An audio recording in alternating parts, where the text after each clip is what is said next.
I honestly don't know where to start with this one. So I just got out of the theater to see Madam Webb. As all of you probably know, it's been getting a really bad response from critics and audiences. And you go into the YouTube sphere of movie criticism, yeah, the response isn't exactly kind. Madam Web is yet another spin-off side character movie of a Spider-Man character getting their own origin story. We saw that with Venom, we saw it with Morbius, and we're going to see that later this year or the next year, I believe. I don't remember exactly, with Kraven the Hunter, played by Aaron Taylor Johnson. Yet another situation where Sony thinks that the best approach is to adapt a movie or a show based on a side character from the Spider-Man mythos that nobody really seems to care about. Any criticism that I could dish towards this movie has more than likely already been established by other YouTubers on here. You're not really going to hear me say or talk about anything new. However, wait a second. I was preparing myself to see if it was as bad as everyone was saying, and I didn't hate it.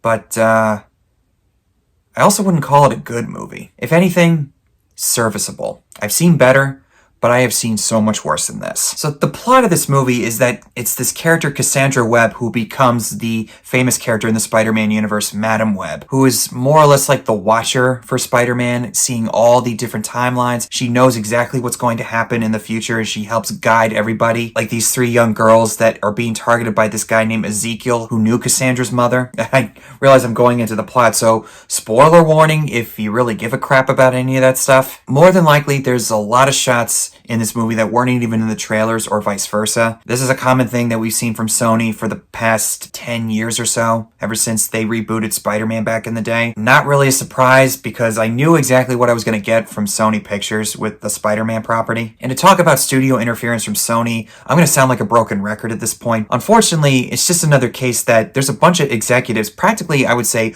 all the executives, who don't know how to properly manage a production on a feature film, especially when it comes to Spider-Man, their biggest cash cow. Am I surprised? Not really. But I also know that they've made two good Spider-Man movies in the past. Hello? Does anybody remember these? These are the two movies that propelled the comic book genre to what it is right now, along with some other entries in the genre, but these two were the catalysts for where we're at right now. On the flip side, though, I don't really think the creative team made any decisions that benefited the final result. I'm not trying to sound mean to anybody involved here. There were some choices in here that either left me scratching my head or going, really? That's the best you got? There were some small things, though, that I thought were kind of neat. I like seeing Adam Scott as Ben Parker, who we know is going to become Uncle Ben. We see his sister-in-law, Mary, who's the mother of, well, this guy right here. If it's any indication, if anyone who knows Spider-Man, we all know where that's going. Sidebar here, if this is supposed to take place in the same universe as Tom Hardy's Venom and Jared Leto's Morbius, well, I guess that throws all the continuity out the window for whether it's Toby, Andrew, or Tom. I did kind of like seeing Ben Parker in his younger years. We don't see May Parker, at least I don't remember. Maybe they did mention her. I don't remember. And during the finale, we see the birth of Peter Parker, which I thought was kind of neat, knowing exactly what this kid's future is going to be like. And there is a line that Cassandra says as she's sitting in the hospital bed with the blindfold over her eyes, because in the finale, she gets hit in the face by fireworks and therefore it blinds her, which I think that's a common trait with Madam Web, kind of like Daredevil, I guess. I have no idea. I'm not that familiar with the character. All I have a reference to for her is her appearance in the 90s Spider-Man show and the Shattered Dimensions video game. Back to what I was saying earlier, one of the girls says, oh yeah, he loves being an uncle without any of the responsibility or whatever exactly she said. But then Cassandra replies, well, that's what he thinks. She knows exactly where that's going to lead. As a Spider-Man fan, that did kind of add to some little excitement for me. I thought, oh, yeah, I know where that's going. When it comes to Dakota Johnson as Madam Web, I thought it was an interesting casting choice, especially after her long run with the 50 Shades of Grey series, which I never saw, and I don't think I even want to. If I ever get to, please dip me in holy water 50 times. I'm sorry to anybody who's a 50 Shades of Grey fan.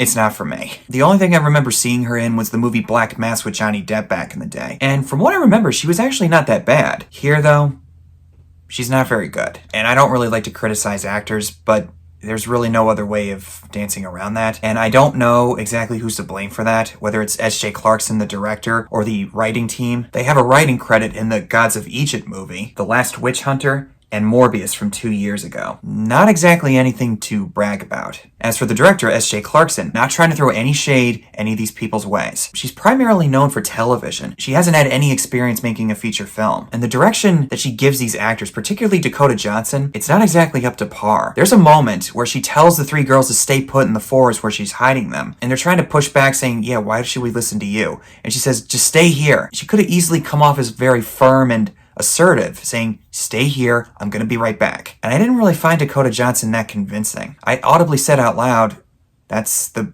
best you got? I'm not saying she's a bad actress at all, but either it was a poor directing choice, or that's probably the best take that they thought they could use. I don't really know. But before I get to what I want to talk about, I did kind of like the ending moment where we see Madam Webb in her wheelchair with the sunglasses, and she shows us the future of the three girls becoming the Spider Women. I really liked her getting a chance to reconcile with her mother in the past when the diagnosis is made in the doctor's office, seeing all the different spider people in the jungle, which I thought was kind of a neat detail, knowing that eventually Spider-Man would show up in New York City, and it would make me wonder what those people would think when they hear about Spider-Man in New York. And seeing her look at the line of webs in the higher level of understanding or consciousness that she manages to establish for herself, and those little bits of lore that they added in there I thought was kind of neat to see. The action sequences, when there is any, they're largely flat and very uninspiring. And the villain Ezekiel, I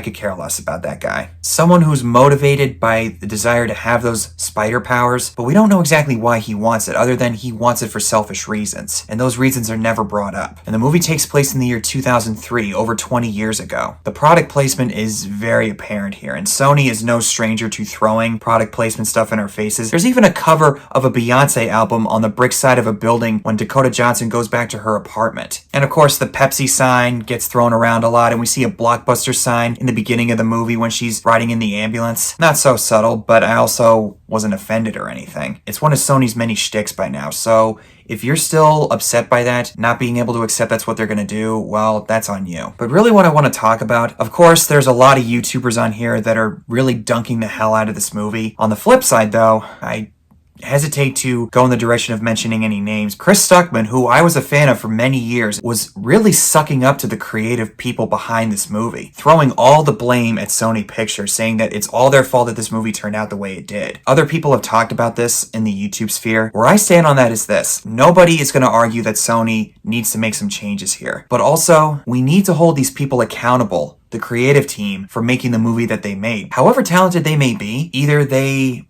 made a mistake and not made the movie that they were hoping for, or maybe they're just not that good at what they do. I don't know. I can't say for sure. What I'm trying to say is that you can't always blame a director, yes, but you can't always blame a studio either. Everybody talks about how you just need to let the creators make the movies, to stop trying to interfere and let them make the movies they want. That doesn't always mean that the movie's gonna be good. Case in point, The Room by Tommy Wiseau. He controlled every single aspect of the production. And a lot of people love that movie for how hilariously bad it is, and I would agree, yes.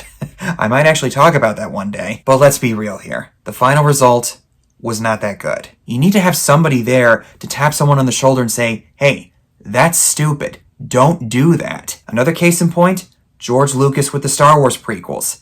Yes, I'm going there. He controlled every single aspect of the production of those 3 movies. Yes, it was his one consistent vision from beginning to end. Prequels do have their fans, yes. I'm not saying that they're wrong to like them. I'm going to save this when I talk about Phantom Menace later this year. Let's be real here, guys. The final result of those 3 movies, I mean, we could debate about Revenge of the Sith, but the first 2? No.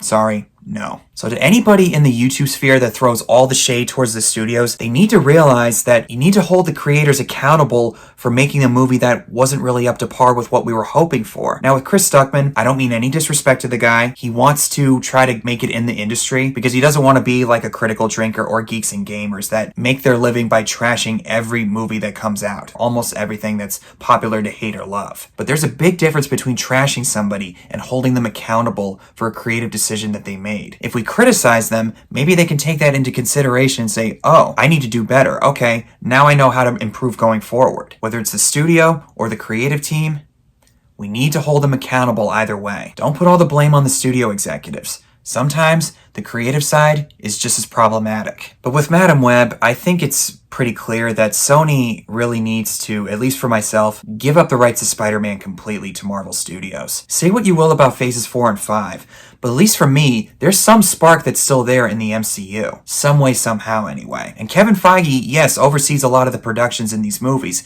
especially in the Infinity Saga, but he wanted to make it as connected as possible in order to fulfill the vision that he had in mind, while also allowing said creative teams to have some kind of wiggle room to play in, because he knew exactly what he was going for each time. Now, if Sony wasn't going to revert the rights back to Marvel Studios, what they could have done, and honestly what they should have done a long time ago, is make a solo movie for both Tobey and Andrew. Spider-Man 4 and Amazing Spider-Man 3. I guarantee you that it would have benefited them so much better in the long run. Either they should just give up the rights entirely, or at the very least, make some changes at the top. If it hasn't happened already, why is nobody at Sony going, hey, maybe we should move some things around? Get executives who know what they're doing, who also have the ability to hire people, like creative people, who know what they're doing too. Sony doesn't exactly have a good track record. They might have some good spots here and there, but overall, Sony is not exactly a shining light in the industry. I guess I've said all I needed to say about Madam Web and Sony Pictures. The movie itself is just alright. Not bad, but not good. If I had to rank this somewhere in the spectrum of Sony spin-offs, like with Venom and Morbius, I mean, they're all on the same level of quality as far as I'm concerned, but I guess the worst one, it would probably be right above Morbius. Yeah, I'm going with that. Maybe one day I'll give these movies a ranking, especially after the new Kraven the Hunter comes out. We'll see how that goes. Yeah, that's not saying much. All I know is something has to change with Sony and how they're approaching Spider-Man. Because all I really see them doing is just keeping this trend going while also doing a co-production with Marvel Studios on the Tom Holland trilogy. So those are my thoughts on the end of the day about Madam Web. Thank you guys so much for watching. Comment below and tell me what your thoughts are on this movie if you've seen it. And as always, see you in the next one.